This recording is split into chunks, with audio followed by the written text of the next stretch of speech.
Hi, so this week we're talking about loose powder, which I'm really excited about. I love loose powder and it's really weird. It's one of those products that seems to get a really bad press. You often read that loose powder is ageing, that it makes your makeup look caked, makes you look more wrinkly. I just don't understand this at all. Nothing could be further from the truth in my opinion. It's all about the quality of the powder you use. But briefly, what loose powder is supposed to do is it's meant to mattify the face, to take away shine, although you don't have to take away shine completely if you want that dewy look, but mainly it mattifies. And also, I find it really unifies your base and your makeup, so it makes everything more evenly applied, makes everything more evenly toned generally.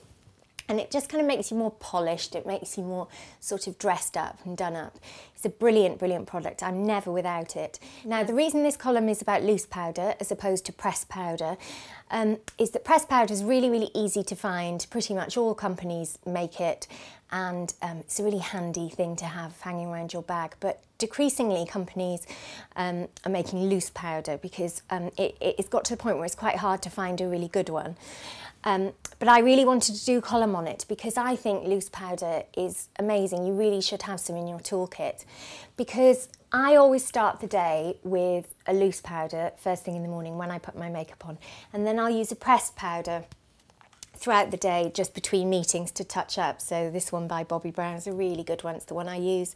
As you can see, it's been very well used, and I might touch up my face 3 times during the day if I've got a lot of meetings on, that sort of thing. But I always start in the morning with loose powder. I just find that loose powder gives you a finer finish, it gives you a sort of softer focus finish. It's just sort of more polished and fine. I really swear by it, and if you start with a base of that, it's a really good basis for your makeup throughout the day. But they're becoming increasingly hard to find. Now, I've wanted to do this column forever and ever, and the reason it's taken me so long is that I was completely devoted to my loose powder, which was Gentle Light by Clinique. This, in my opinion, is like the best loose powder ever made. I've used it for years and years and years. It's incredible, and now Clinique have decided to discontinue it. So for the past few months, I've been trying to find something to replace Clinique, because I'm in the position where my loose powder is about to run out, and when it's gone, and I needed to find something to use going forward. So that's why I'm doing this column, and that's why it's taken me so long. I've had lots of comments from people asking me what I'm using instead of Gentle Light, and it's literally taken me this long to find some that I'm happy with. And my chosen 6 are obviously in the column. So a few pointers on choosing a loose powder. Obviously it needs to be loose, although there are newfangled loose powders which I think are very clever actually for carrying around with you, where there's a solid tablet of powder in the compact, but then there's a sort of cutter at the top that grinds the powder into a loose formula. Those are really good. This one's by Smashbox. Yves Saint Laurent do one. I think Keramask has one that has the same cutting mechanism, and you just sort of twist it round and there are blades that turn it into a loose powder, and which are very smart. But generally, as a rule, you get a container like this. You get a large container of loose powder, and then you get a sprinkler, a shaker, like, you know, something you do with icing sugar or salt or pepper, and you just sprinkle it into the lid. So I'm going to show you that application technique, because that's certainly the most common type of loose powder that you can find. I personally feel very strongly that a loose powder, especially if you're over 30, should have light reflecting particles in it. And what that does, there'll be slightly shimmery, not glittery, but slightly shimmery particles in the loose powder that sort of reflect the light and make the whole of your face just look softer. It's a more flattering, a more youthful look, and it really makes a difference. Just kind of perks up dull skin. And I feel very strongly that all powders should have that, which is what the Clinique was so good at. This one I loved. This is in the column. It's by Chantecaille. It's absurdly expensive, and I'm annoyed about that too, but I'm going to demonstrate with this one because it's just a lovely finish. So when you put on loose powder, the best thing to do is to sprinkle a little in the lid of your container. I sprinkled a little there. You really don't need very much. You can always add more later. So you can see that in the lid, and then invariably a loose powder will come with one of these velour puffs, and these are absolutely the best way to apply powder. because what you can do, you put your hand through the ribbon so you get purchase on the velour puff, press the puff into the powder so it's evenly coated and well pressed into the fabric. Then put your finger in the puff so you get this sort of almost rolling shape, and go over your face, and you're sort of rocking it almost like a blotter, like an ink blotter.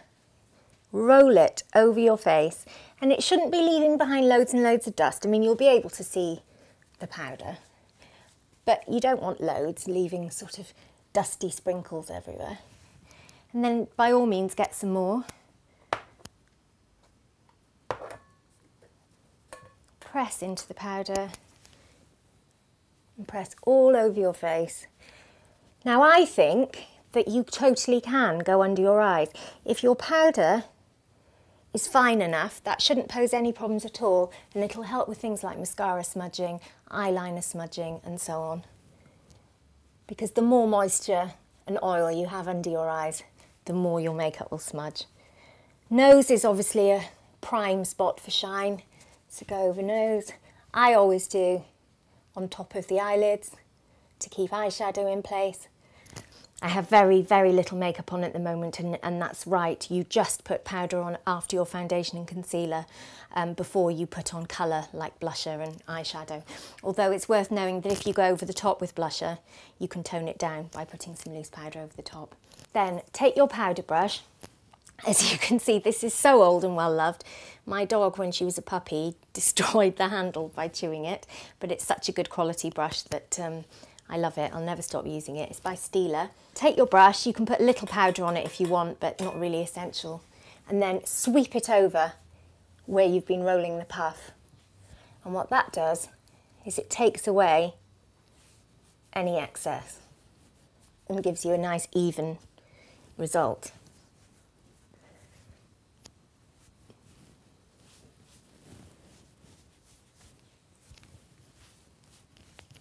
And that's your powder base. And then after that you can layer on your colour, and throughout the day you'll find that your cheeks probably stay matte and stay looking quite polished, but maybe you'll become oily on the nose or the chin or whatever, at which point you can just get out your pressed powder and, using the same technique, rolling it over the shine. And just a little pointer about colours. You can get some pressed powders in a translucent finish, which almost looks white in the pot, and the idea is that it just mattifies any skin tone. It doesn't really matter what your skin tone is. I have to say I'm not a fan of translucent powders. I think it's much better to try and match your skin tone. Translucent powder looks really horrible on black skin. I think it just makes it look really ashy and grey. You're much better getting one that matches your skin tone. So I, for example, would use this very pale one, and I, as with every base makeup, concealer, foundation, primer and so on, I'm a really big believer in a yellow tone. Whether you are black, white or somewhere in between, a yellow tone is always the most flattering in a powder, always. So I use this very pale one with the yellow tone, whereas the translucent ones look a little bit like talcum powder, and to me they look dull. I mean, each to their own, but I prefer the coloured ones. Also, what you can do is, if you have an old loose powder lying around that you just feel isn't doing that much for you, you can buy a glittery powder that's too glittery to use on its own, and just throw in a dollop of the glittery powder in with your old powder and just mix it up with a teaspoon or a knife or something, blend it together, and that will give you a light reflecting powder. And then you're ready to get on with the rest of your makeup. So give loose powder a try. I just think it's one of the unsung heroes of makeup. It's become very fashionable to say don't use it, but I personally will never stop. So hopefully with that technique you will learn to love it. Thanks very much for watching. See you next time.